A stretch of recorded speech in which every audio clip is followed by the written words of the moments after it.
Bonjour Mbote, mes chers amis internautes, au Bolanda Rabiso, na chaîne Abino ya Kimia, Mosoba Shalom TV, na émission nango Bomoko au Tolobelaka sur la spiritualité ya Mangumba Ebele.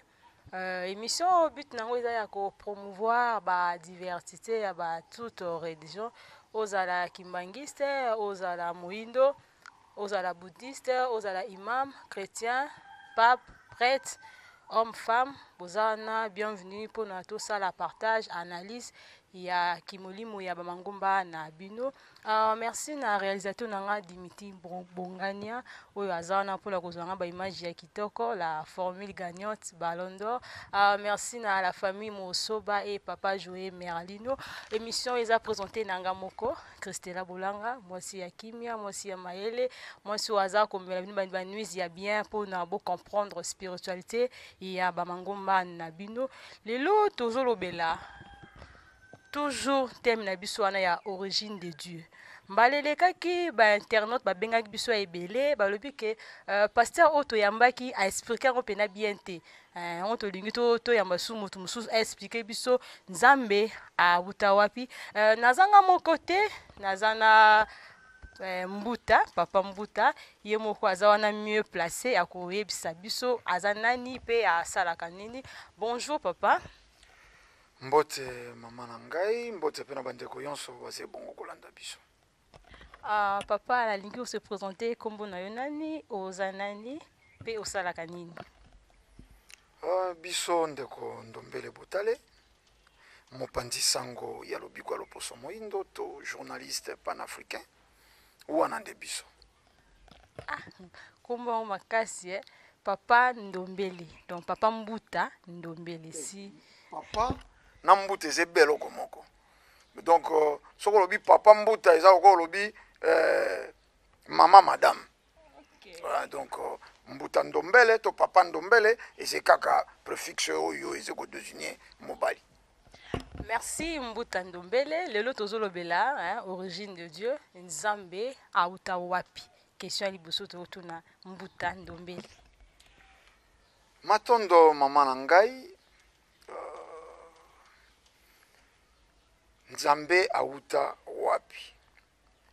Ngai par ma philosophie nasepelaka ko débattre makambo yeze ba fait palpable, réel. C'est-à-dire, moto, naina lukita yeba, ye moko auta wapi. Mais moto alingia luka, ayeba, Nzambe autaki wapi. Te, omoni teke toke mo sika mingi, esengela kito bandana no koyeba, moto auti wapi. Po, soko torobito yeba, ebandeli ya Nzambe. Tokolo bango mopepe. Mopepe nendini ma chaîne internaute bangi baye ba Nzambe auta wapi.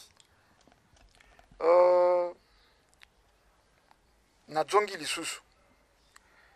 Nzambe auta wapi, Nzambe abanda ndenge nini, biso tolobaka oeze tandoze media. Mwana soko abotami. Abandaka na mabele.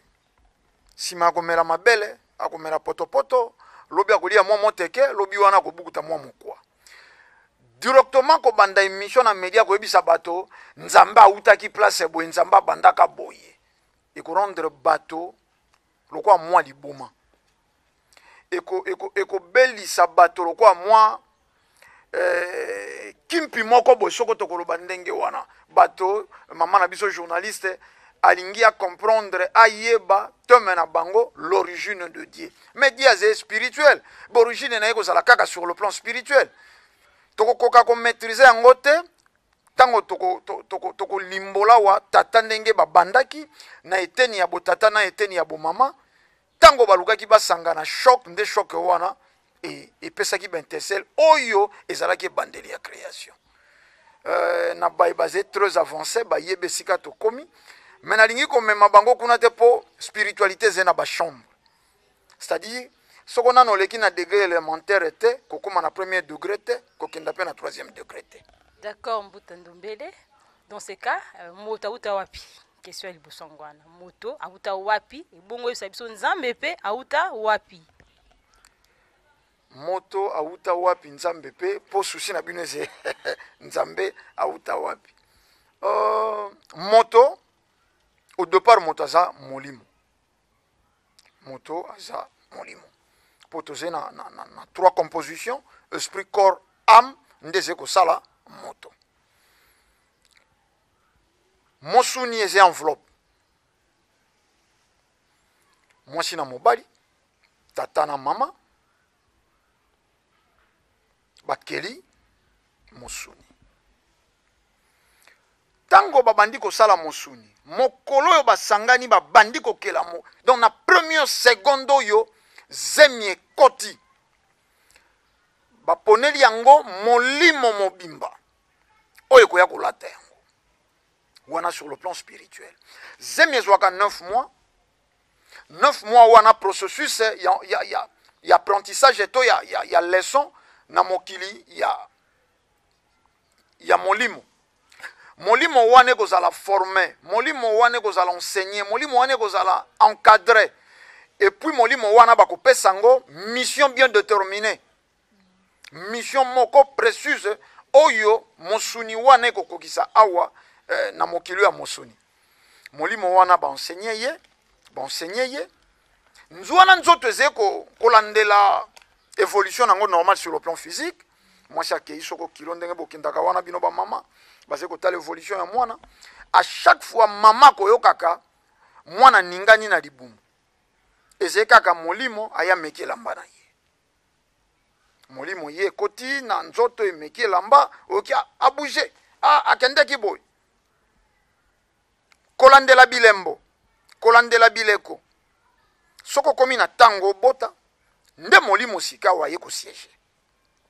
Soko molimo ayete oboti monsunyo yo sala ki enveloppe na yo nde balobi morne. Po ebenga mamoto il faut molimo wana euti na monde spirituel et ya kolata. Po nini esengelaki molimo ya kokokisa na mokili ya mosuni po toze na monde dit concret.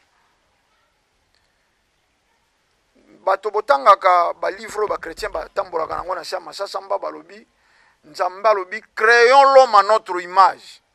C'est que moto aze image ya nzambe. Mais image ya nzambe ndenge ni po biso atoze ko botama neti ndeko bongani ya boye makolo nini mobali ya lukaka. Mais soko tokelamaki ne lilingi ya nzambe. Nzambe pas zelo kwa biso bato. Aze mwasi to aze mobali. Vous avez un point d'interrogation. Nzoka nde soko tokelamaki na elilingi ya nzambe po nzambe aze esprit. N'esprit sexe était. Esprit formalité. Na esprit dimension était mesure était. Bakoloba ndeko na biso bonganya ndenga komi mwa monene boye mikolo aze ko peser soko 89 kg. Wana sur le plan physique ba peser ye na mosuni. Mosuni eze na limite. Mosuni eze na poids. Yango ekufaka. Molimo eze illimité. Sphère spirituelle eze séparée. Mokila molimo eze ya kokabwa. Tango bato bakei na ba spiritualité bayokaka monde cosmique, monde pandemonium, monde astral. En réalité yon soane eze kaka monde spirituel. Esika banani ba vivaka ba astre. Astre eze ka molimo. Milimo wana ndeze subdivisé causal cause. Tant le monde causal, monde cause. Na mokili ya insensible. Wana sika nzamba bandelaki. Wana na cause, monde causal, likanisi. Nzambe abandi na monde causal. Okoko expliquer ba cher entendre le monde causal eza nini? Pozolo ba na ba terme. Monde causal eza nini? Kasi tango toze koloba monde causal tolobi mokili ya likanisi te mokili ya pamba. Mokili ya pamba ya likanisi. Wana nano toyei te na astral. Esika milimo yonso evandeli. C'est-à-dire omoni ba sujet ya boye toloba te na bandeko balandi diku nzamba utaki na eloko. Bon, même tant que tanga na Biblia balobi, au commencement, la terre était vide, uniforme. Mais l'Esprit de Dieu mouvait au-dessus des eaux. C'est que Nzamba za molimo. Nzamba c'est déjà molimo. Molimo a mon anakate. Or, tant que balobi, l'Esprit de Dieu mouvait au-dessus des eaux. wana komaki deja na tango ya likokisineleko ya ebandeli akomi deja sensible po mopepe tokoyoka ye nzoka nde na kozal aze na ino même pas pe sensible kuna nde sika ze ya kokangama sude na botata na bomama na ye sika moko tango tokomona na création tolobaki bosangani ya tata na mama ezoko choc wana ezali kopesa bikelamo c'est-à-dire awa nazali kosolola na bana na bilenge ezali lokola éducation à la vie nazali kopesa yango na 6e primaire nazali na risque na esika na enseigner bato mais natindi bato na bondumba po na éducation à la vie bakolakisaka ndenge nini mobali akoki pa pesa mwasi elengi nzoka so natangisi yango na bana mikie mais bapesaka mwana soso manzaka te po ami akomizokisa nango donc nazali koenseigner tokoloba ndenge nini bayeba ze na mwa niveau moke na kosabstenir komema bango na mwa vitesse mosusu de peur que na désorienter bafwa na bango mais tolobi tata mokili abandi na mokili ya kozal mokili ya likanisi tango toye na eteni ya likokisineleko ya ebandeli yango wana esprit de Dieu yaki komouve likolo ya mai ezali déjà physique création wana déjà botata mokeli ekeli liquide eteni ya yambo nde molimo na bango eye kofanda likolo oyo eza kaka nini tomonaka likolo ya mai mopepe wana nde nzambe. Merci Mbuta Ndombele. Nzambe auta na monde causal. Donc nous comprendre ndenge Mbuta Ndombele ndenge a faire comprendre bino. Mbuta Ndombele kombo ya Nzambe zani. Kombo ya Nzambe Nzamba zena kombo te. Comment yoza ndenge aza na kombo yo poza na kombo Mbuta Ndombele siko ndeni Nzamba zanga kombo. Ezelo ko tuninga pamba oyo kombo nango nini omoni nde toze komona vidu boye pamba oyo eze habité donc toze biso moko te na video oyo eze ko traverser entre biso na bandeko ya régie eze pe na milimo eze pe na mokili mobimba pe makambo moso eze ko salema o eze isika so na tunio nani aleki awo okokoka koyeba te nzamba ze na kombo te po aloba na biso yango te biso nde tokalifia nzambe totali créature bikelamo nde tobengi bango tata mokeli po mokili ekelamaki oyo biso tobengaka banzambe baze badie créateur te baze ba ange superviseur mais badie de race tango biso tolobaka yawe nde nzambe te aza ange c'est-à-dire nakosoexplike nayebi ke koambrie tango tobengaka yawe nzambe aze nzambe ya biso loposo ya biso bato mais vis-à-vis à le créateur aze ange superviseur yango kaka 4 êtres célestes Yahweh pona ba melek na ba sedek to loposo pembe izwara pona ba asiatique Allah pona ba arabe wamba mpungutulendo dezo pona biso ba indo bango yonso wana mine baze ba dieu de race mais baze ba créateur te bango te ba keli tata keli likona sa zena kombo te to qualifia kae tango to moni bikelamo nde tolobi tata moko akelaki esprit moko akelaki tango tolobaka pe nzambe eze mo composé nza yambi. Oh donc ma chère internaute venez indi nzambe ça mot composé nza mbi donc nza yambi nza yambi mokili ya mabe tango bankoko na biso bakoti na bowumbu na esclavagisme mpasi eleki nde bakomaki kolela tata nza yambi mpungutulendo wiza makasi oyo eza monoko nini wana tata mokili ebebi nza lokwa mokili mbi ya mabe mokili ekomi mabe mpungutulendo wiza mpungutulendo ye wana ange superviseur ya baindo oyo atondisama na nguya ye wana biso tobengaka mpungutulendo lokola bato na eteni ya équateur nesika ya i kote oyo balobaki nza yambi kuna balobi nzambe eze te kombo spécifié ya nzambe te biso tosambelaki Wamba Mpungutulendo, Akongo, Vidul Mukulu, Mbombi Yanda, Maweja. Tribi na tribi, et pas yaba indo to bengela ki nzambe na ba kombo. Donc tout ça kozonga na nzambe pour na faciliter bandeko balandi. To bengaka être superviseur wana être solo c'est na biso na ba kombo na biso. Mondele nda ye ko kumbela biso kombo moko ya Yahweh. Mondele mota kumbeli biso nzambe moko asentaka Marie. Mondele nda ya kumbeli biso nzambe moko ya mbanda ya Joseph. To komi désorienté. Bankoko ya biso bayebaki spiritualité. Ngonga o na ngonga oyo molimo nini okoki obelela. Milimo nini eyaka kopesa mayele ya banganga buka. Bato bakosalaka nkisi ya bokoko. Molimo nini fo belela na bayeba kosalaka elanga po elanga ebotama. To yebaka spiritualité. Tango to sali brassage biso to kuta na loposo pembe baye kotangisa biso nzambe moko abotaka mwana moko. Mwana ngo asentaka Marie na zemi ya molimo mosantu. Mais curieusement mwana oyo balobi na biso azali mwana ya nzambe. Zemi ya wana ekoti na molimo mosantu. Mais zemi yango eke koluka kobimelesika ba zemi ya bana bato ebimaka. Oh. Esika yaka kokota ekotaka soko na monoko soko na misu po yaka mopepe.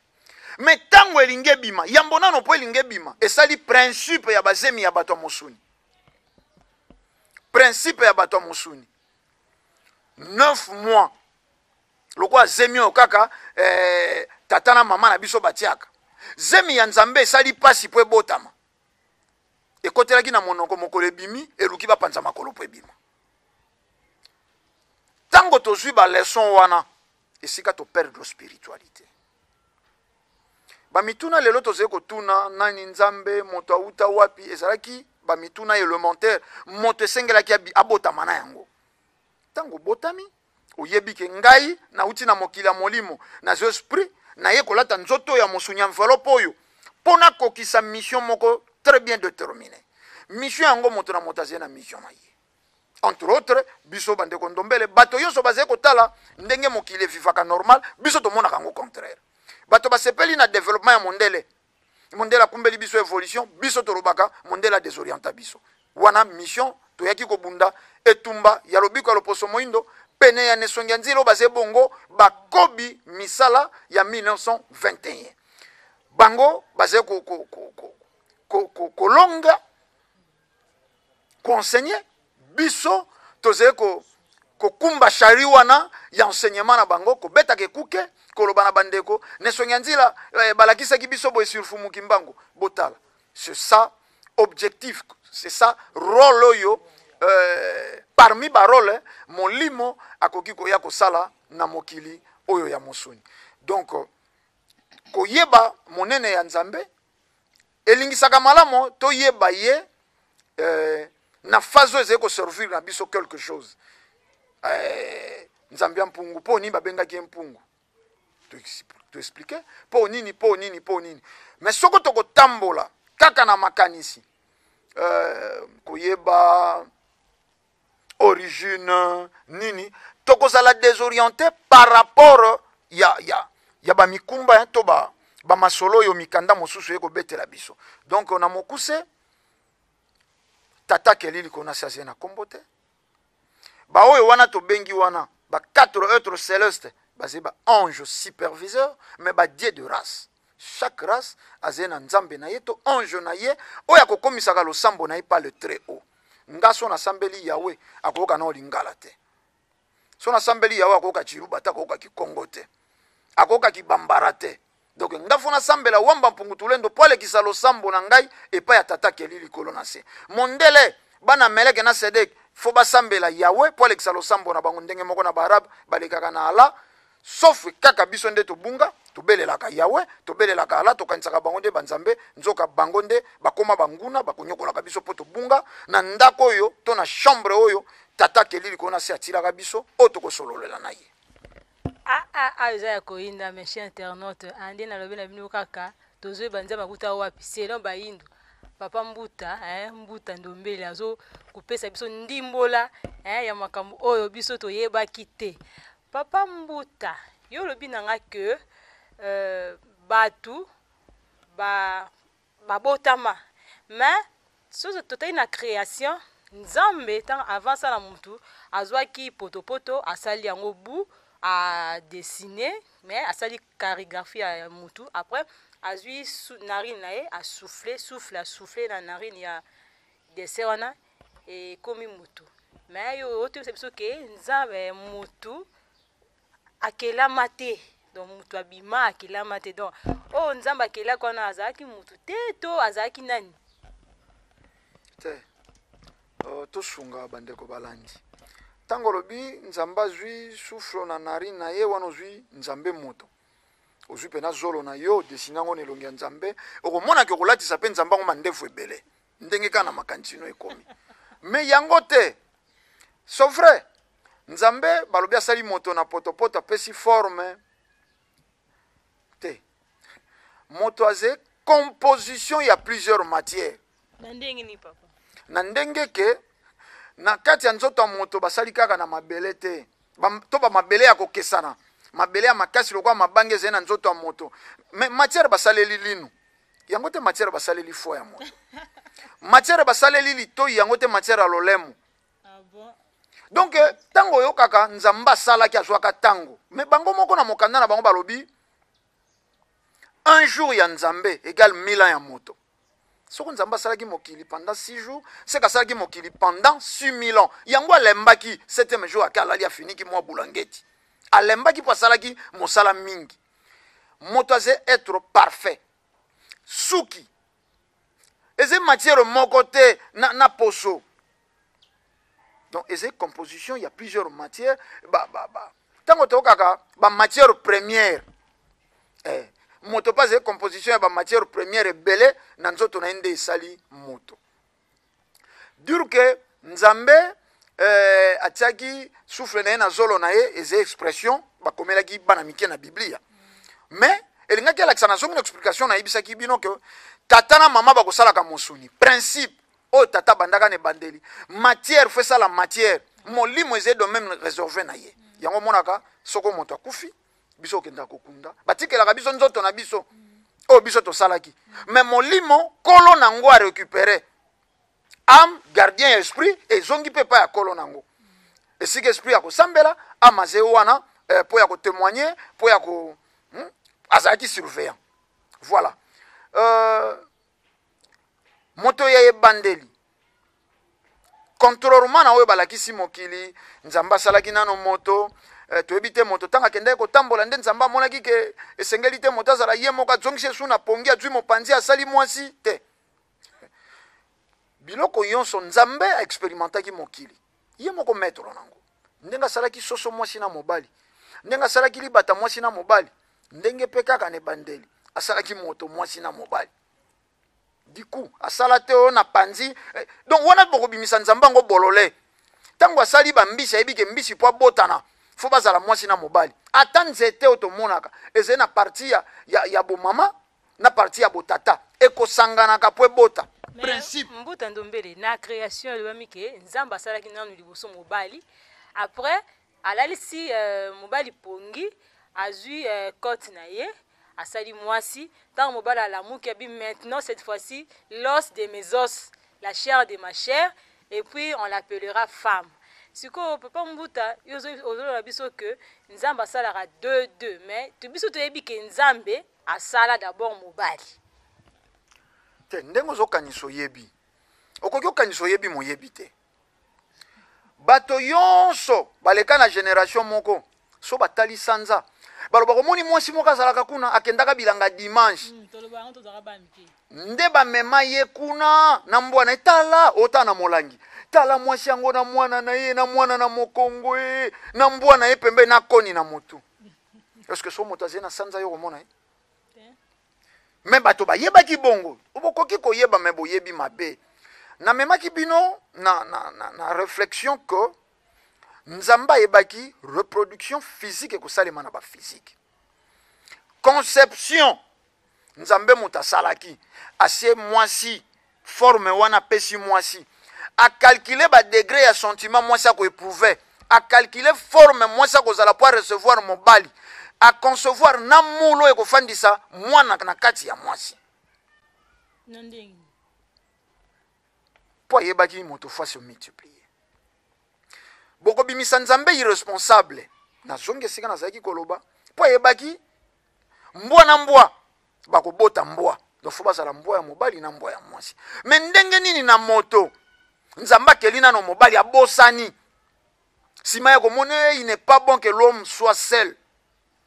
Ala lisiel sou pongi, mais bobimisi nzambe irresponsable. Bobimisi mo abolole te. Enseignement ya christianisme ya Bible et komami na mo mbango mbango. Yango c'est livre le plus controversé. Livre le plus controversé donc bandoki mibale bakoki baswana na kati ya Bible ba se retrouver.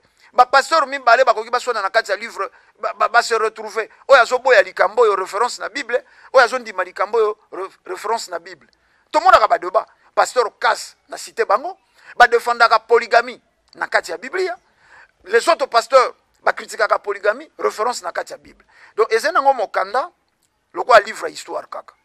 Ezepe na bereur non.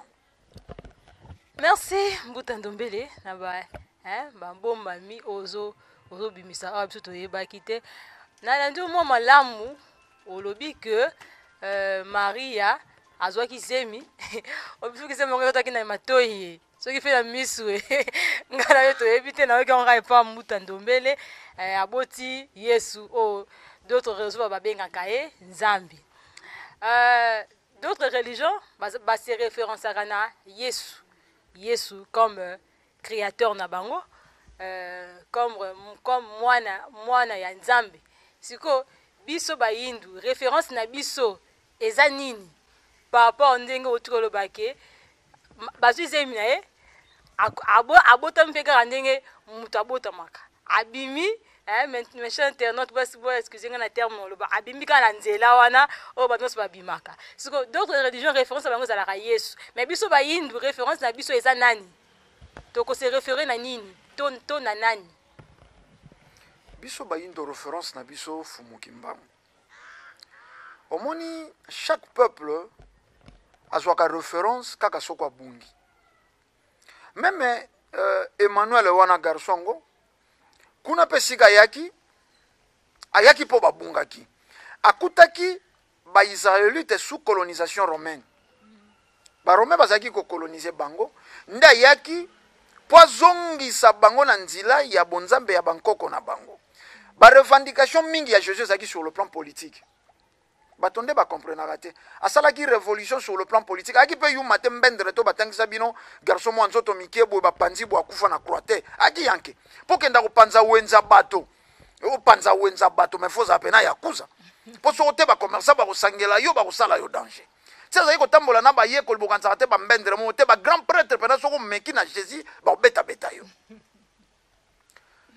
biso tango to bungaki uta 1491 to bungaki po to yambaki bonzambe ya bapaya to kotaki na souffrance o memaki biso na esclavagisme traite négrière ba viola basi na ndenge ya mokete ba assassinat ba indo na ndenge ya mokete ba pia ba valeur na ndenge ya mokete awe pa na biso ba indo.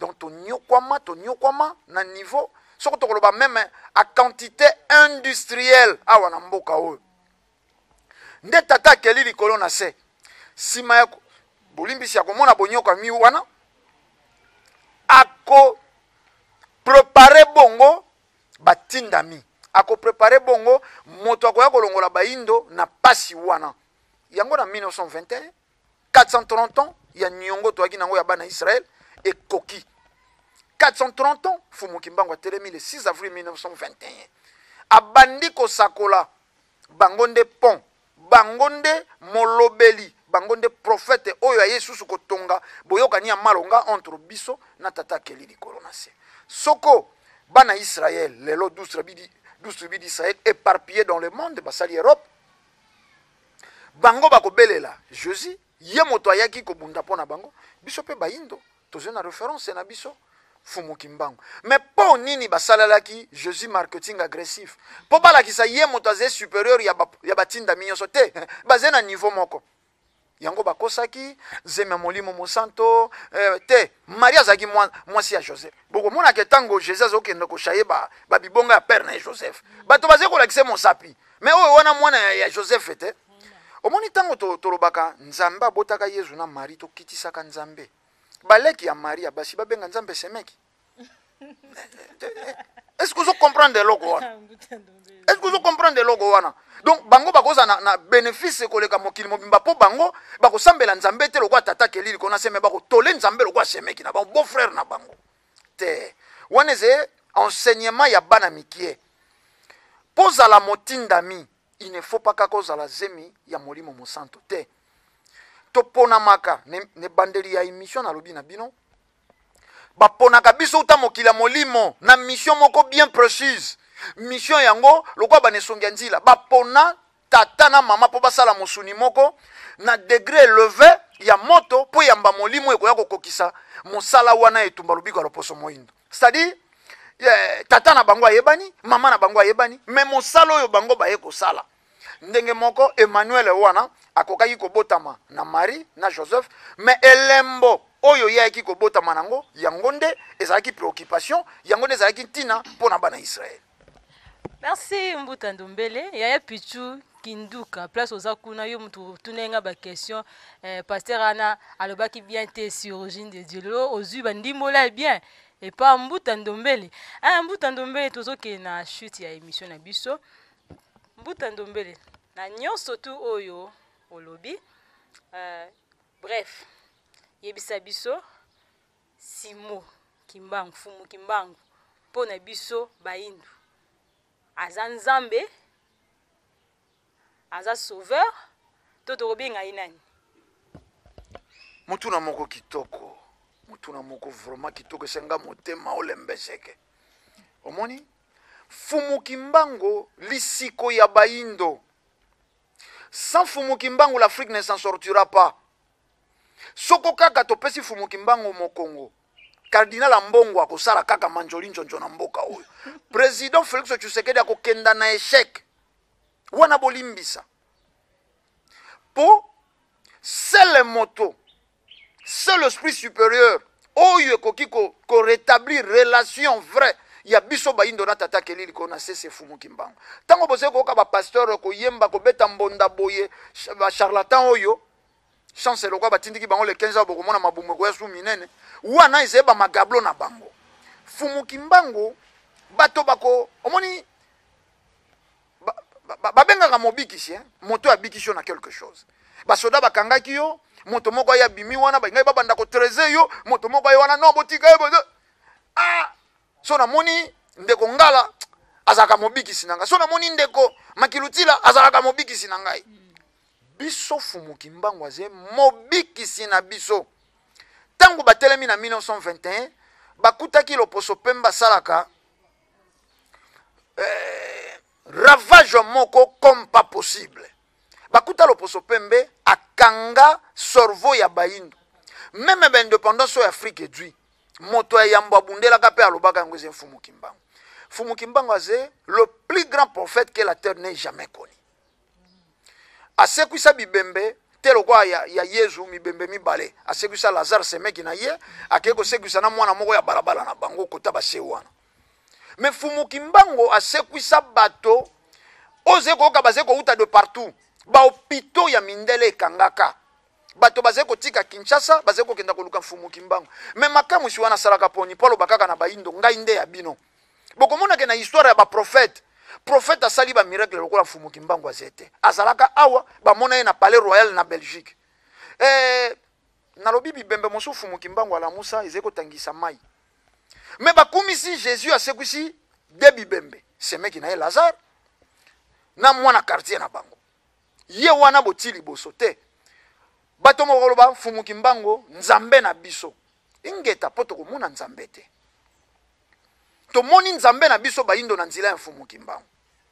Mais Fumu Kimbangu nde mobikisi. Axe central ya biso na tata kelili kolonase. Bango nde baye ko rétablir pont oyo e katanaki. C'est-à-dire biso baindo toyebaki te. Tolo sambo na biso ezaki koyoka na esute pa tata kelili kolonase.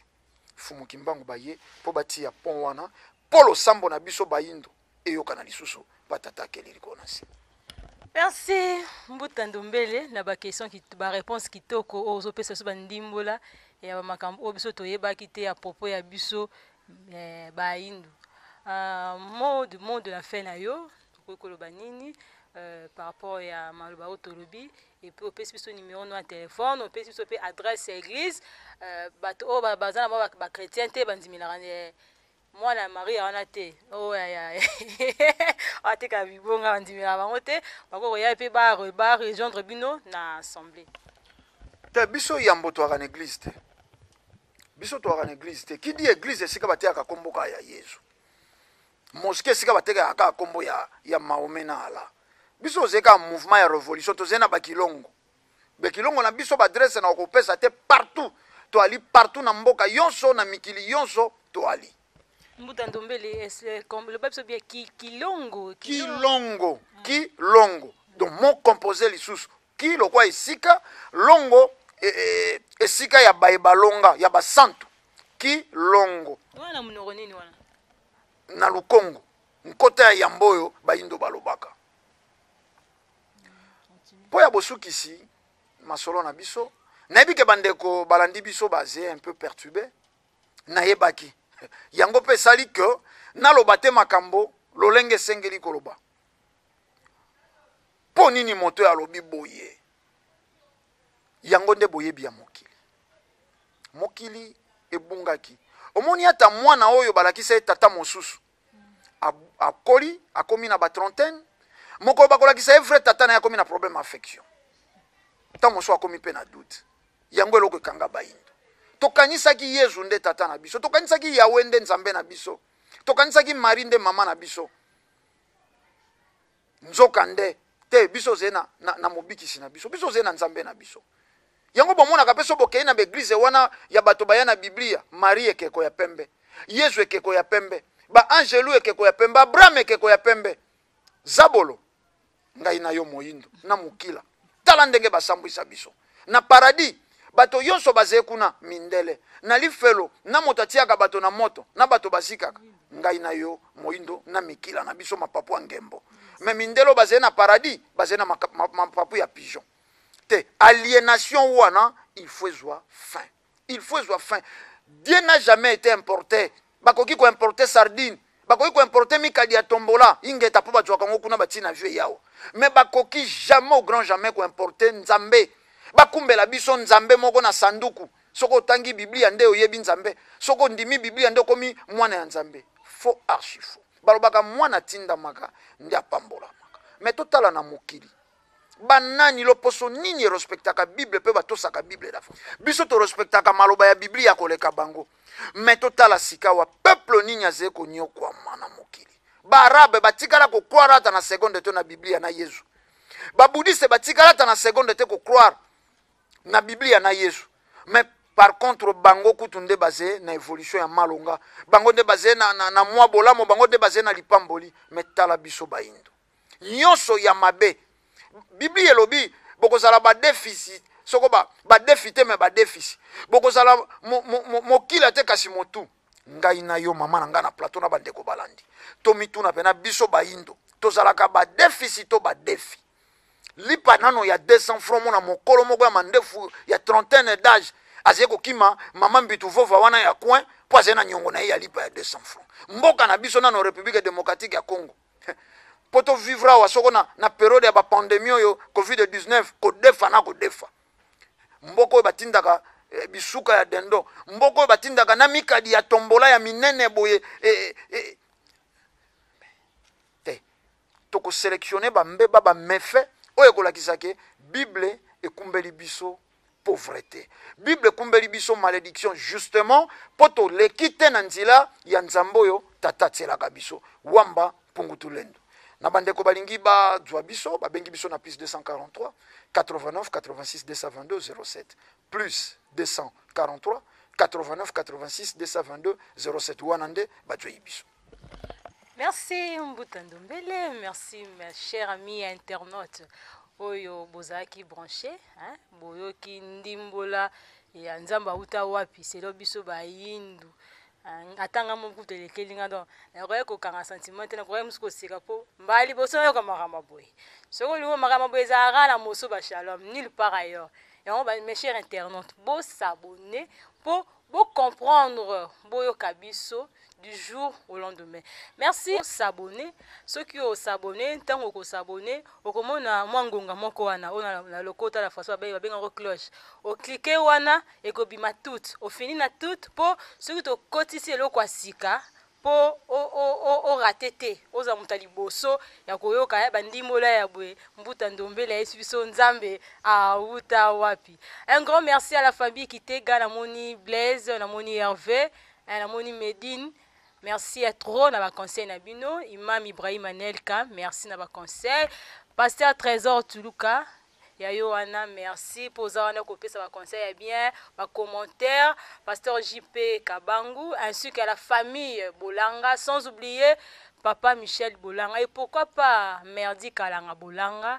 Merci à la Corona, merci à Gianni Mukendi, merci Deborah, merci à toute l'équipe technique.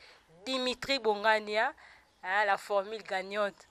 Merci à trop. Merci n'espace kitoko oh to sali émission. Merci na yemoko nzambe. Merci na fumuki mbangu nzambe ya biso ba yindu oh na yeba kite me na yoki yango lelo. Bozala connecté, branché pour à la nouvelle occasion boyoka susu la ndimbola ya boy. Quant à moi, je vous dis merci et bonsoir chez vous.